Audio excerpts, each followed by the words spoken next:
이변이 없었다면 일본은 보유 총톤수에 대한 대미 칠할론을 주장하며 미국과 협상에 들어갔을 것입니다. 그리고 어쩌면 그 칠할을 얻어낼 수 있었을지도 몰랐었죠. 하지만 여기에는 도청과 아모에독이라는 변수가 있었습니다. 그것은 바로 도청한 일본의 외교암호를 미 국무부의 아모에독 부서인 블랙 챔버가 해독해버린 것이었습니다. 그렇다면 그 해독의 내용은 무엇이었을까요? 그 내용은 대미 칠할을 주장하되 미국이 강경하게 반대할 경우 육할로 양보하고 대신 나가토급 이번함인 무체의 왕고 인정을 받아낼 것이었습니다. 이제 칼자루는 미국의 손에 쥐어지게 된 것이죠. 이에 미국은 아무것도 모르는 듯 일본의 협상 카드인 대미 칠할을 거부하고 양보하는 척 무체의 폐암 처리를 일단 유보해준 조건으로 대미 육할을 쉽게 달성해버립니다. 사실상 일본의 허실을 파악하고 있던 미국의 승리나 마찬가지였죠.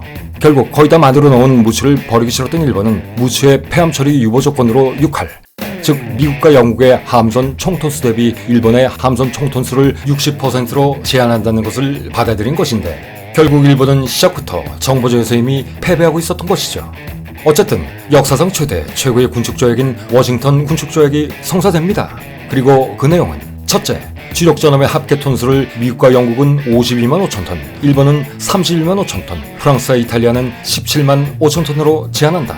둘째, 어떠한 주력 전함도 최대 회수량 3만 5천 톤을 초과할 수 없다. 셋째, 새로 건조되는 어떠한 주력 전함도 16인치, 즉 406mm 이상의 함포를 탑재할 수 없다. 넷째, 항공모함은 최대 배수량 2만 7천 톤을 초과할 수 없다. 아울러 항공기를 몇 대 탑재한 무늬만 항공모함인 것을 막기 위해 부설함포는 최대 8인치, 즉 203mm 이상을 장비할 수 없다. 또한 항공모함 합계 톤수도 미국과 영국은 13만 5천 톤, 일본은 8만 1천 톤, 프랑스와 이탈리아는 6만 톤으로 제한한다. 다섯째, 순양함과 보조함은 1만 톤을 초과할 수 없다. 역시 새로 건조되는 순양함과 보조함도 8인치, 즉 203mm 이상의 함포를 탑재할 수 없다. 단 순양함 이하 보조함의 배수량을 각각 1만 톤 이하로 유지만 한다면 이를 전체 제한 톤수에 포함시키지 않는다. 그리고 수송선 및 지연함은 조약의 모든 규정에 적용하지 않는다. 가장 중요한 여섯째, 1921년 11월 10일부터 모든 주력함의 신규 건조를 10년 동안 중단한다 라는 것이었습니다. 결론적으로 미국과 영국, 일본과 프랑스, 그리고 이탈리아는 각각 5대 3대 1.75의 비율로 합계 톤수를 유지하기로 결정하고 조약이 본격적으로 발효되기 시작한 1922년 8월 17일부터 이른바 해군의 휴일을 맞이하게 된 것입니다. 그동안 인류사의 어떤 해전에서도 볼 수 없었던 엄청난 수의 전투함들을 단 한 장의 문서로 침몰시킨 말 그대로 테이블 위의 해전이 끝나버린 것이죠.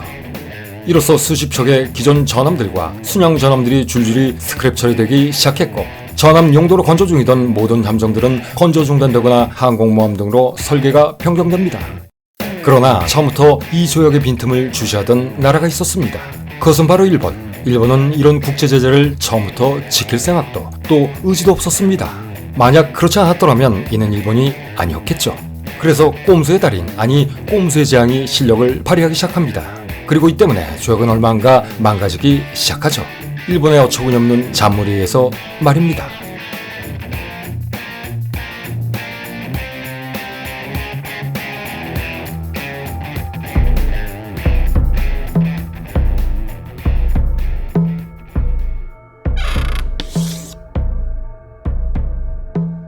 일본 입장에서 워싱턴 해군 군축조약의 화두 중 하나는 전함 무치였습니다. 당시 일본에서 건조 중이던 나가토급 이번함이었던 무추는 워싱턴 군축조약에 대응하는 일본 해군의 자세를 단적으로 보여주는 상징이었죠. 당시 워싱턴 해군 군축조약의 기본 조건은 건조 중인 전함과 신규 전함 건조 계획을 전면 폐기한다 라는 것이었습니다. 이에 따라 만약 워싱턴 해군 군축조약이 그대로 체결된다면 전 세계에서 16인치 함포를 장착한 전함은 딱 2척만 남게 될 사항이었죠. 바로 취역 중이었던 일본의 전함 나가토와 미국의 콜로라도급 이전의 전함이자 역시 취역 중이던 전함 메릴랜드였던 것입니다. 그러나 당시 일본 해군의 생각은 달랐습니다. 단연코 미국이나 영국보다 16인치 함포를 장착한 전함의 수적 우세를 노렸던 것이죠. 그리고 그에 대한 방법도 이미 구상하고 있었습니다. 하지만 일본도 나름 사정은 가지고 있었죠. 나가토를 실전에서 활용하려면 전대를 꾸릴 통용함이 최소 한 척 이상 더 있어야 한다. 이는 나가토의 보급 체계에도 또 공동작전에도 매우 중요하기 때문이다 라는 것이었습니다.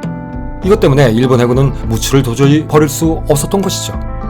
무추 제작에 쓰였던 비용이나 들였던 공을 떠나 만약 무추가 폐암 처리된다면 그나마 하나 남은 16인치 함포를 무장한 전함 나가토마저도 그 효용성이 반감된다는 이유 때문이었습니다. 다시 말해 무추가 나가토와 함께 전대를 꾸려 강력한 16인치 함포로 확실히 적을 제압하는 환상을 포기할 수 없었던 것입니다. 물론 이 상황은 16인치 함포를 장비한 전함을 보유했던 미국도 마찬가지였겠으나 일본은 이것을 거의 사생결단의 과제로 받아들이고 있었던 것입니다. 결국 무추를 그대로 완성하고 싶었던 일본 해군은 영국 시찰단을 소유기 위해 의장공사를 들이미루고 해군병원에 입원해 있던 환자까지 무추의 함내무실로 이송시켜 이미 완성돼 취역적인 함선이라고 위장하는 등 별의별 생쇼까지 벌여가며 1921년 10월 기어코 무추를 준공시켜 해군에 인도하게 됩니다. 당시 조약에는 이미 취역적인 함선이 관해선 전체 톤수를 초과하지 않는다면 그 효력을 적용시킬 수 없다는 조항이 있었기 때문이었죠. 일본은 이 조항을 악용해 조약 당사국들을 속이고 무추를 취역시킨 것입니다. 덕분에 일본은 16인치 함포를 장착한 전함 나가토와 무추 두 척을 보유할 수 있게 됩니다. 하지만 그 기쁨은 오래가지 않았습니다.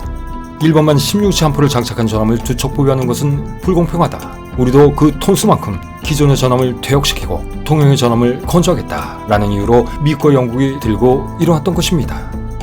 애초에 워싱턴 군축회담의 합계 톤수 비율상 일본의 보유 톤수는 영국과 미국에 대해 각각 60%였고 여기에 더해 무추 때문에 생겨난 16인치 함포를 장비한 전함의 보유수에 대한 새로운 쿼터가 생성됐으므로 영국과 미국도 균형을 맞춘다는 취지로 16인치급 함포를 가진 전함을 가져야 한다는 논리였습니다. 어찌 보면 이것은 합당한 주장이었죠. 이에 어쩔 수 없이 일본도 이를 동의할 수밖에 없었던 것입니다. 일이 이렇게 진행되자 결과는 참담해집니다. 총 톤수 보유량에서 이미 일본보다 5대3으로 앞서 있었던 미국은 이를 기회로 삼아 기존의 16인치 함포를 보유한 메릴랜드 외에 콜로라도급 전함 두 척을 더 건조해버렸고 역시 총 톤수에서 앞서 있었던 영국도 넬슨급 전함 두 척을 더 건조해버린 것입니다. 이 바람에 척수로 따지자면 주요 가상적구였던 미국은 기존의 전함 메릴랜드와 더불어 16인치 함포의 전함이 3척으로 늘어나게 되었고 이로 인해 일본은 총 톤수는 물론 16인치 함포 전함의 수적 우회서까지 미국에 밀리게 됩니다. 거기에다 영국에게는 척수로는 같았을지 모르나 신기술을 적용한 넬슨급에게 기술적 우위에서 밀리게 되죠. 결론적으로 만약 일본이 욕심을 버리고 무추를 포기했더라면 미국의 콜로라도급 두 척과 영국의 넬슨급 두 척은 아마 건조되지 않았을 것입니다. 결국 일본 해군은 달랑 무추 한 척을 버리는 게 아까워 가상 적국들에게 신규 전함 4척을 선물해주는 재앙을 만들어버리고 말았던 것이죠. 결국 자기 꾀에 자기가 넘어간 것입니다. 그러나 더 어처구니없는 일이 발생합니다. 이런 꼼수를 동원해 애지중지하며 건조한 전함 무추가 건조 이후 변변한 실전 한 번 치르지 못하고 침몰해버리고 말았던 것입니다. 태평양 전쟁이 한창이던 1943년 6월 8일 일본 해군의 전통인 구타와 가오켄이 집단 따돌림에 시달리던 수많은 수병들 중 무추의 후방 3번 포탑에서 근무하던 수병 한 명이 절도 혐의로 군법회의에서 기소까지 당하게 되자 이에 불만을 품고 급기야 탄약고에 불을 지르는 바람에 무추는 대폭발해버리고 말았고 결국 승조원 1474명 가운데 1121명의 승조원과 함께 침몰해 버렸던 것이죠. 그렇게 갖은 정성을 들여 만든 전함의 말로 치고는 그야말로 허망하기 이를 데 없는 최후였습니다. 어찌 보면 세계 최대의 전함을 자랑하며 호텔로 쓰이다 변변한 정가 한번 올리지 못하고 자살 특공으로 어이없이 침몰한 전함 야마토 그 이상으로 말이죠.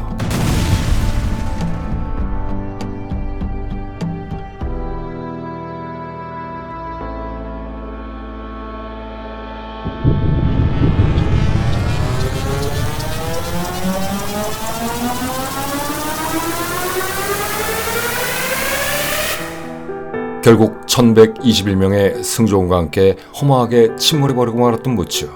그러나 가까스로 살아남은 나머지 생존 승조원 353명은 폭발 사건의 기밀 유지를 위해 이후 타 함정으로 배속되지 못하고 전원 중부 태평양의 마샬 마리아나 제도로 보내지게 됩니다. 그리고 그곳에서 전원 옥새에 꼬나 굶어 죽은 것으로 추정됩니다. 수많은 배를 침몰시켰던 워싱턴 해군 군축조약조차도 이런 일본군의 부조리는 침몰시키지 못했던 것이죠. 어쨌든 1922년 2월 6일 워싱턴 체제가 선포되고 나서 일본 해군은 공황 상태에 빠져버립니다. 앞서 말했듯 미국에 대한 공격은 그만두더라도 최선의 방비라고 여겨졌던 대미 칠할론이 무너져버렸기 때문이었죠. 이로써 일본 군부는 군축조약을 주도하고 실제 협상의 실무도 맡았던 민간 정부를 더욱 불신하게 됩니다. 전편에서부터 몇 차례 언급한 바와 같이 당시 일본 군부는 일본의 모든 것이나 다름이 없었습니다. 전쟁을 통해 건국을 했고 전쟁을 통해 국가를 완성시킨 일본에서 군부의 입김이 강해진 건 어쩌면 당연한 수순이었을지도 모르니까 말이죠. 그런데 이런 날에 이런 군부가 인류 역사상 최대의 일본 역사상 최초의 군축을 맞았던 것입니다.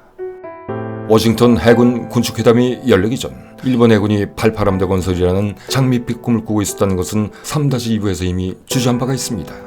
당시 일본 해군은 장찬으로 날 함대를 운영하기 위한 조치 중 하나로 인적 자원 확보까지 이미 준비했었을 정도였으니 이 수건의 꿈이 반드시 이루어지기를 그야말로 열망하고 있었던 것이죠.